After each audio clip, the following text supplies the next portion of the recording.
how to get out of the chaos in your project. My name is Guilherme and I'm a project management specialist. I help professionals to become successful project managers. How do I do that? Oh, in practice, I help a lot of project managers to get out of the chaos in their project, being a mentor or helping them to understand fundamentals, helping them to improve their routine, or so on. This topic here is quite important. Why? Because at some point you need to face a project that is in a chaotic situation. That can be several reasons. But here's the first thing that when you are in a situation like that, you need to understand.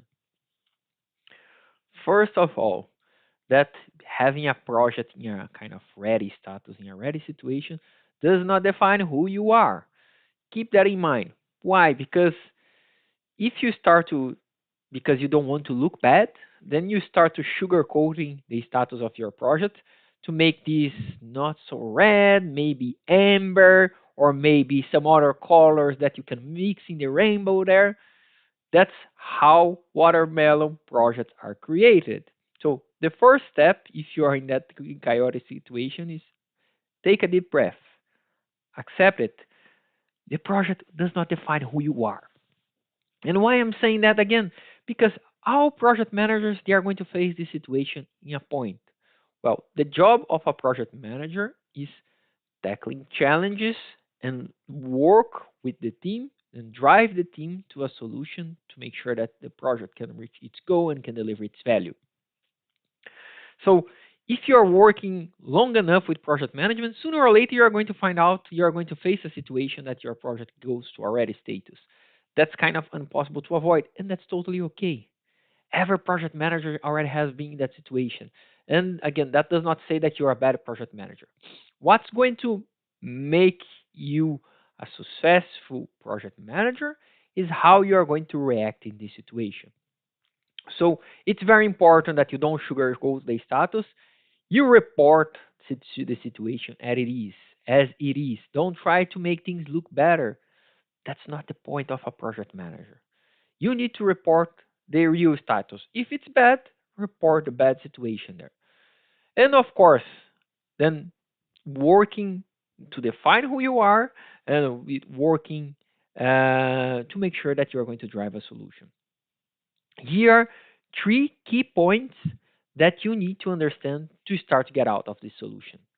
The first one, stop the blaming game. Keeping discussing who should have done what in the past, keeping discussing who is the responsibility of the actual situation will not help to solve the problem. Of course, maybe in the future, if you want to have open discussion, a kind of root cause analysis, just to understand how you can avoid this type of problem to repeat, that's okay. But in the middle of the fire, no one cares what's the root cause of the fire. Your first action is how you contain and how you stop the fire. And why I'm saying that? Because in a lot of situations, as a project manager, people will blame you.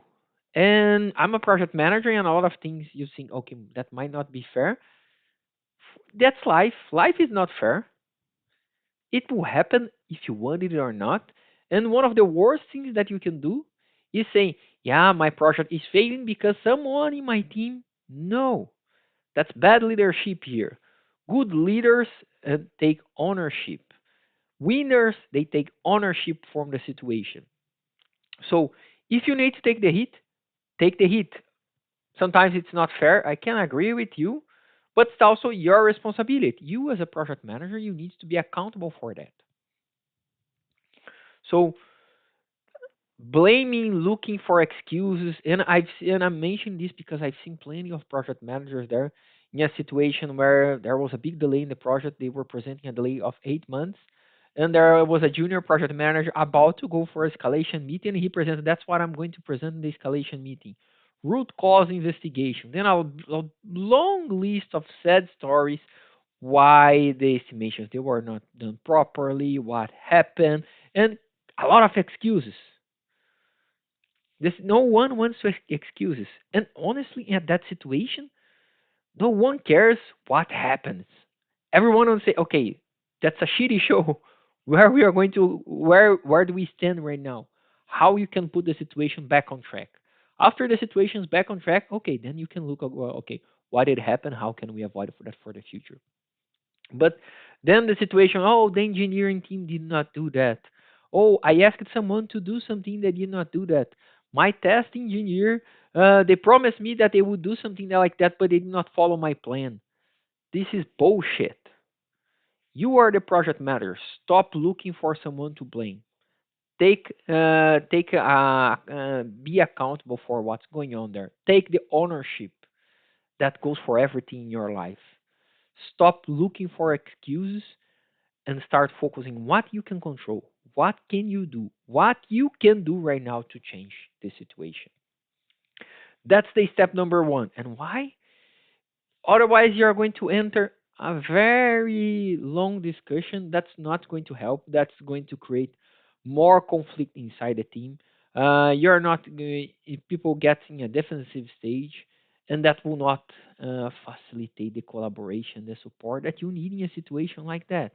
So, if the fire is going on, first thing, stop the fire. Then after that, you investigate the root cause, what's going on, how you can avoid the same type of issue, and of course, how the team can better work together to avoid the same situation.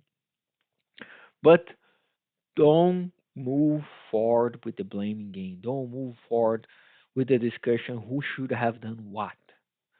That's not the most important thing that you have at this point.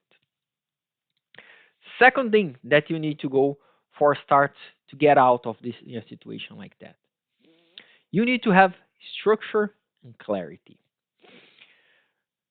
For doing that, I'm going to give you an example from a mentee that I had last year already.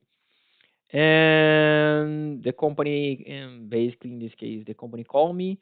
There was a junior project manager in a project, a big project they had. They were struggling, and they want me to help him to understand and how to put the project on track. Of course, this organization they had a very low project management maturity, and there's a lot of things that would not support. They were assigning someone, a very junior person, to a very complex and difficult environment. So they were kind of not helping the project, the junior project manager to succeed. But when I start to have discussions with him, one of the first things that come and he say, "I have my project is going to be delayed." And okay, how much for what's going to be the delay? How much time we are talking about here? And he was like, "I'm not sure." And I say, "Okay, what's going to be delayed in your project?" And then he said, "Tooling." Then I asked, "What type of tooling that you have there? Is it one tool, two tools, three tools? Which of those tools?" Then he answered me, 150. And I answer him, which one of those tools are going to delay? And then he said, I don't know what I do. Someone told me that the lead time for this 150 tools here is around 6 months. Then say, you cannot manage something like that because it's too big. So of course you are going to struggle. So that's what you need to do here. You need to break down the work there, saying 150 tools, which ones are going to be on time, which one has the longest lead time, and which one is going to be the latest that will push out the project timeline there, because that's what matters in the end. Because if you want to tackle the issue, you really need to understand you cannot look for average all the time, because of course that will not help you to achieve anything here. And always be careful while try to manage only by average. What I mean by that? Well, let me talk. Let me try to make an analogy here. If we have two people, two men, I'm using someone about of my size, and I would tell you that someone of about my size, I'm not very tall, uh, it has an average weight. Both both people they have an average weight of 70 kilos. And considering my height, I say, okay, That's acceptable. And so you are looking for the average. The average looks okay. The average is fine in the range, so it's not overweight or anything else. It's also not. It's not. So you say, okay, that's okay.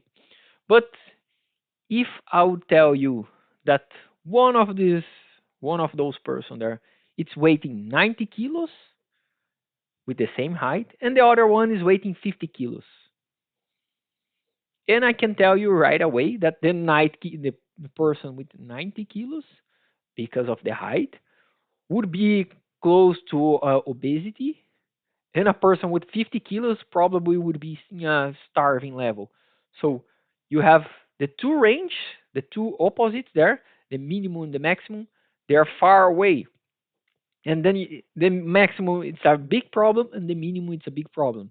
That's why if you look only for the average, that will not help you to manage the problem because you do not understand. You are not going to see that someone that's really overweight there and probably with health issues, and you are not going to see someone that's really um, not not saying what would be not the right word, low weight, but lightweight, or would be in a situation of kind of starvation there. So that's also an issue. And if you just look for the average, you don't see any case, and you are going to move to do something else. That's the case that happens when you try to manage, for example, 152s, because you have one case that's critical, or one or two or three, and then there's another 147 that are not. You just need to make sure that those items they are done in the right time so they do not become a problem. But why I'm saying that? Well, if you go to a purchasing department, for example, and where you ask them, you need to process 150 purchase orders as urgent in one day. Probably you are going to get say, ah, you are crazy. We cannot do that. That's too much. If you go to the same purchasing department and you say, you need to process this purchasing order here today, that's urgent. Stop everything else. The chances are that they are going to tell you, okay, I get it, let's do it, and they are going to make it happen to try to mitigate your problem. That's much higher. That's why when you look just for the average, if you have a problem that's too big, it does not work like that. It's kind of another analogy, might sound strange here. If you're driving a car and suddenly you have an issue with your car, and you keep discussing, oh, I have a problem with my car, I have a problem with my car. But okay, what's the problem that you have with your car? Do you have a problem in the engine? Do you have a problem with your tire? Do you have a problem with your suspension? Or you are out of gas? All those things they require different types of skills. They require different types of solution. So if you stay in the level of the car, you're not going to be able to solve anything. And I made those analogies because that happens quite often in companies. And you see people saying, "Oh, I'm going to," because commonly you look for average, for example, or you look for a big block to give you an idea about something, to have an overview. But in your day to day, that's not something manageable. And what do you need to do in this situation? You need to break down. And by the way, that's why exists a tool called work breakdown structure. If you haven't heard of that, a WBS is a tool to help you to organize the scope of your project, to help you to understand what needs to be done. What a WBS is providing, it's helping you to get there. A structure.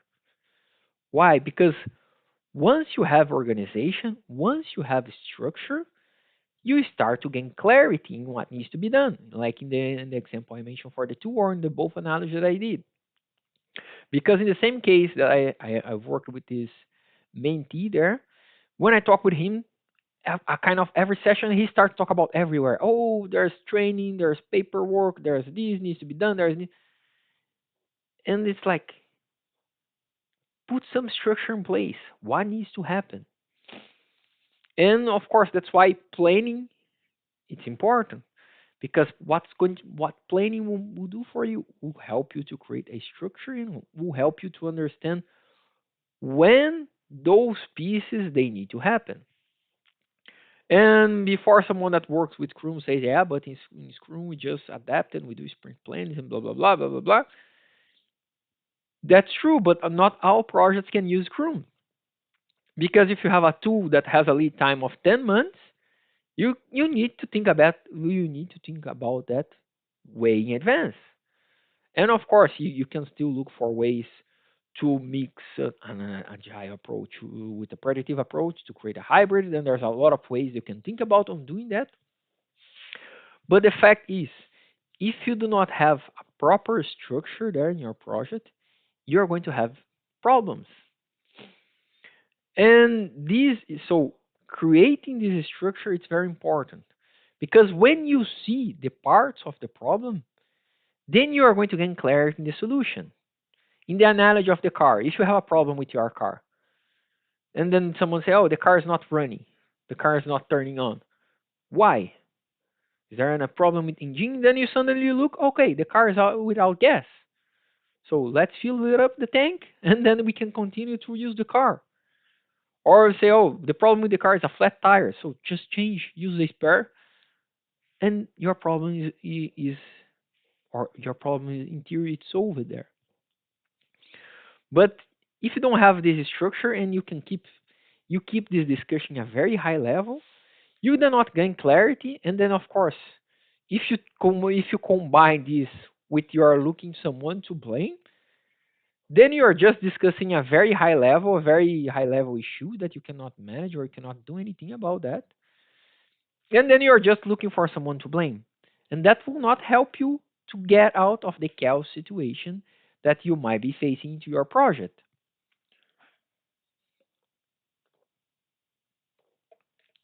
So having a structure, having an organization is very important. I'm going to mention here, for example, I've I've worked with a lot of programs so far in my career, and in some of them, I release a lot of different types of product. Meaning, for example, in one of the programs I've worked on, that's the example I want to make.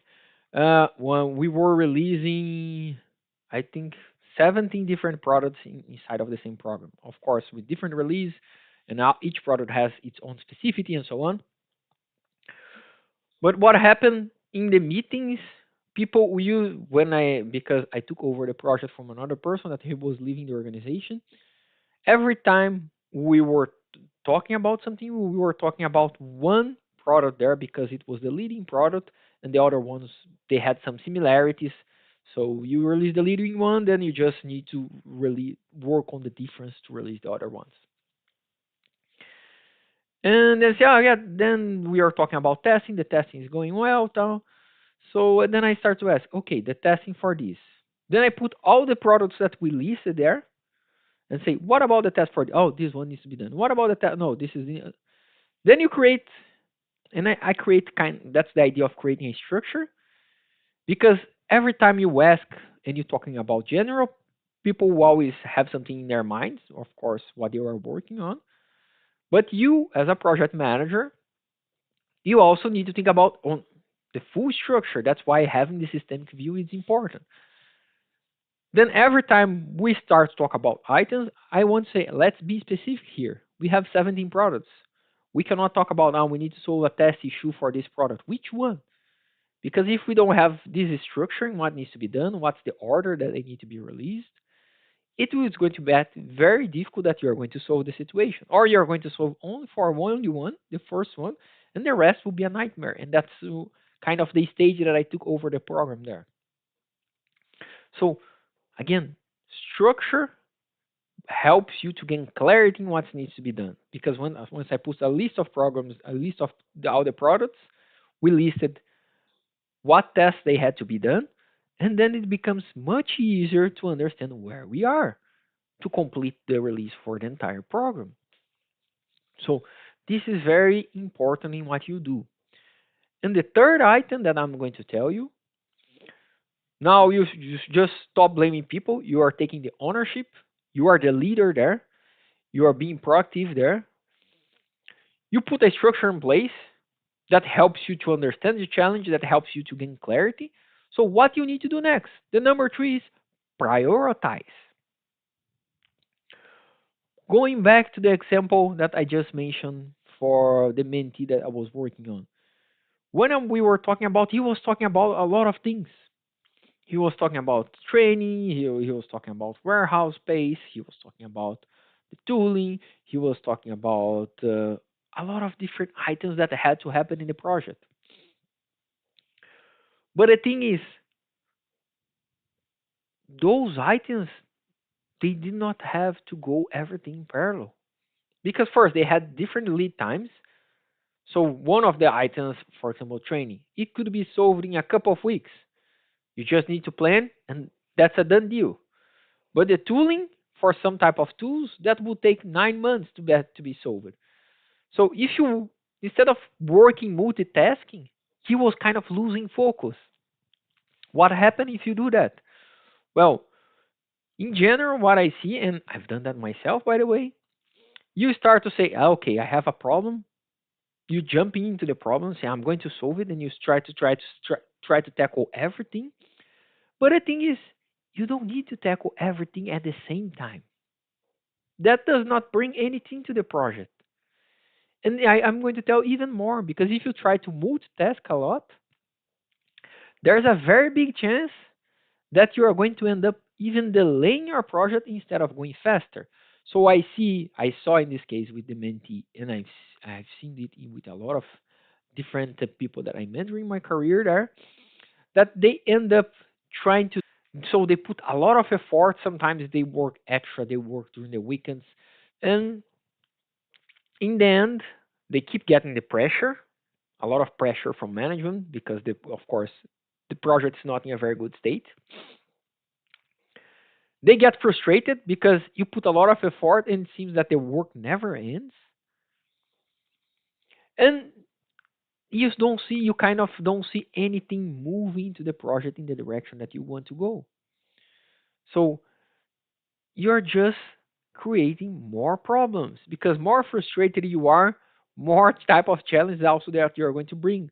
Chances are that you're going to have more discussions and more conflicts with your team. And by the way, if you do that yourself, it's going to do exactly the same thing with your team, and that will not help.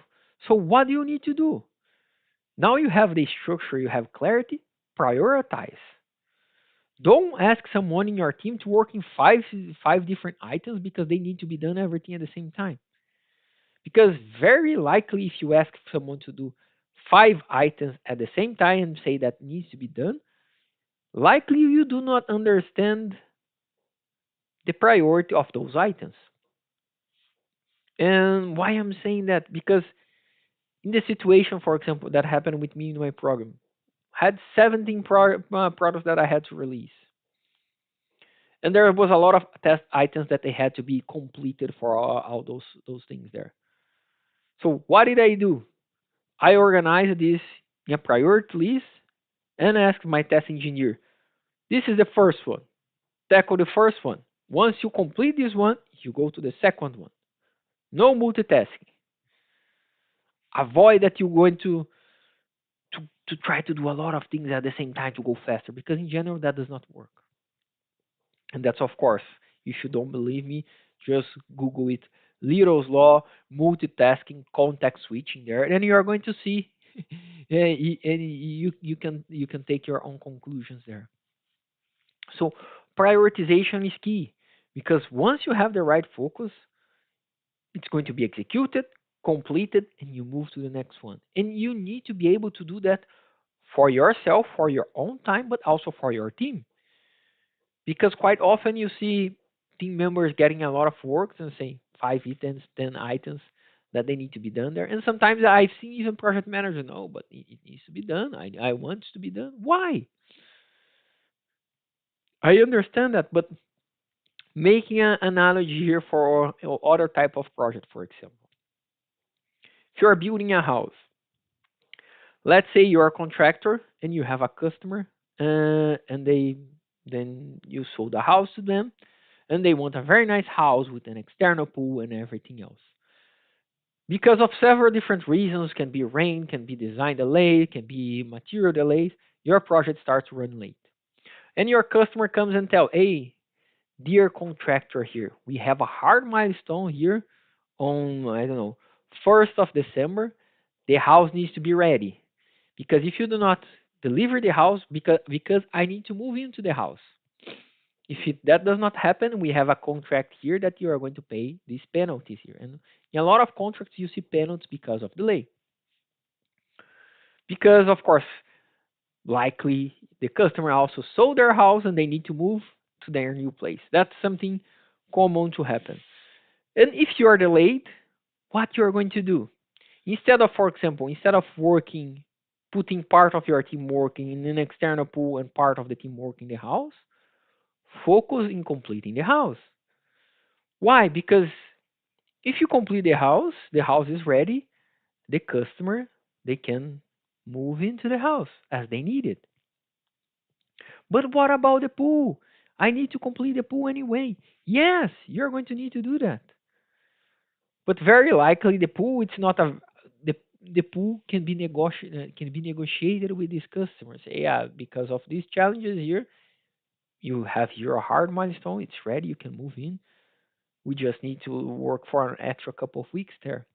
So instead of trying to work both things in parallel, so to leave everything ready, and in the end you're going to delay, take the people that should be working the pool, the manpower that you are investing there, the equipment, the machine, and everything that you need there, the focus of the entire team, and put to complete the house. This is just an analogy that happens every day in projects. I've done that in in engineering procurement projects for energy infrastructure there. That's a very similar example that I just give to this analogy. We had a building, and the building had to go, the protection and control system had to go inside of the building, otherwise the entire system could not be released and energized. So what do? You complete that. But of course, you also had like walls that you had to paint it, and there's also a lot of finishing that you have to do around it. That's part of that. But the important and hard milestone was to deliver and make sure that the system is working, and of course supporting the energy infrastructure that you have there. So understanding this prioritization is essential, but you can only prioritize if you have a very good systemic view into your project. What's a systemic view? You need to understand, you need to have the structure, and that will bring you clarity because this structure will help you to understand the timeline, which items are critical. For example, if you want also to make an analogy with production, in production, if you are following lean, there's something called tech time. Tech time is basically the customer time that they need you to produce something. You can look exactly the same way for all the activities that you have in your timeline. All of them they have a kind of tech time. What's a tech time? When they need to be done. And of course, when you are in a situation like that, that you have a big project there, you need to prioritize. You need to understand a kind of tech time or the expected date that needs to be completed for all of those tasks to manage the entire priority that you have there, to manage the entire system that you have there. This is, of course, one of the things you should do if you're using a Kanban in your project, is to understand part of understanding the flow. The flow of work, it's understanding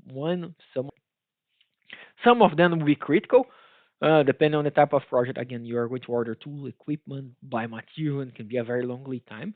I've worked in projects that like the raw material lead time for a specific type of steel that was with the specific type of treatment that the steel would support very high pressures with more than 2000 bar. So in a situation like that, the lead time was 10 months. Why? Because it was basically when we had the production slot, the volumes for the type of steel was not high, then well, there was a lot of discussion. But if you do not understand when you need to kick this off, you already create a big problem there. And that's, of course, exactly one of the reasons why thinking on 100% agile in a lot of projects don't work. Because if you need to oversee a task 1 year in the future, and if you are just focusing the agile planning that you are taking a look in the upcoming months, not even months, sometimes even in the upcoming weeks, then you're going to run into problems. But closing here, the bracketing the discussion, Prioritization is needed, and the only way you can prioritize if you have the systemic view and you have these understanding, these nuances on your timeline. Otherwise, you are going to miss the priority. And what happens when people do not have the systemic view? Then they think all tasks are important, everything is urgent, and they throw everything in the system. When they throw everything in the system, when I'm talking about system, and I talk about, you can see the system as your team, you create confusion. Then you have a lot of teamwork that they do not understand which needs to be done fast. First, you are going to create multitasking, which is going to lead to more delays, to more chaos.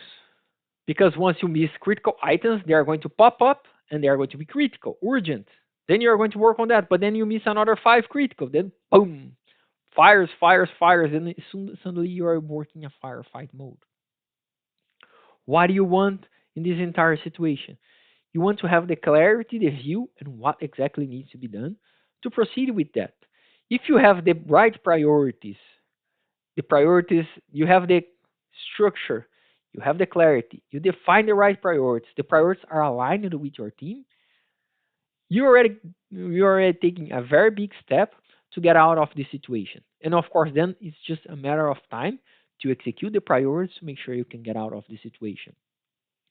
And one of the things that also might help you, depending on the company, I'm going to tell you that will not help you at all, but in some type of companies that might help you, it's an escalation process, which a red status project can help you. Say this project is in a critical situation, dear leadership team, dear management, we need that those resources, they need to be 100% focused in this project here. Otherwise, this is going to be the impact.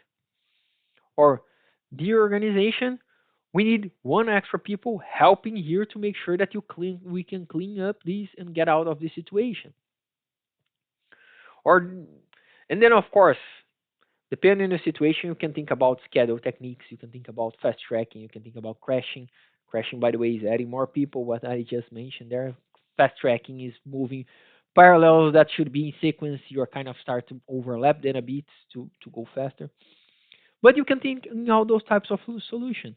But if you don't have the clarity and if you do not understand the priorities, you are just continually running around talking about all the items needs to be done, knocking your head in the wall there, trying to work more, trying to do other people's work. That will bring more challenges with your team, more people discussing it, and that will not solve the situation. So to wrap up the entire discussion, three things that will help you to get out of to eliminate the chaos in your project. First one, stop looking for people to blame. Stop the blaming game. Take the ownership from what needs to be done there. Number two, you need to have structure to understand what needs to be done, to have a systemic view that needs to be done. And with this structure and this systemic view, you are going to gain clarity in the next steps.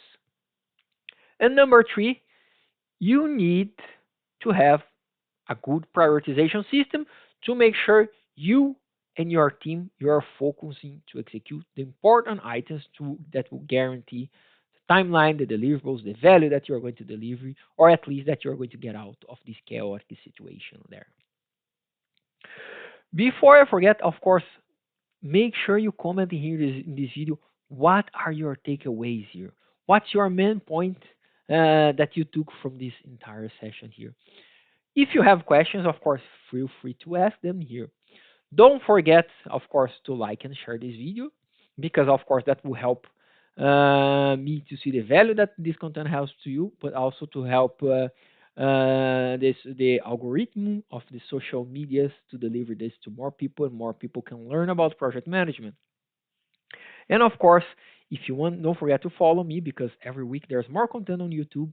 Every day there's more content on Instagram. On Instagram there's a daily Q&A box that you can ask all type of questions there.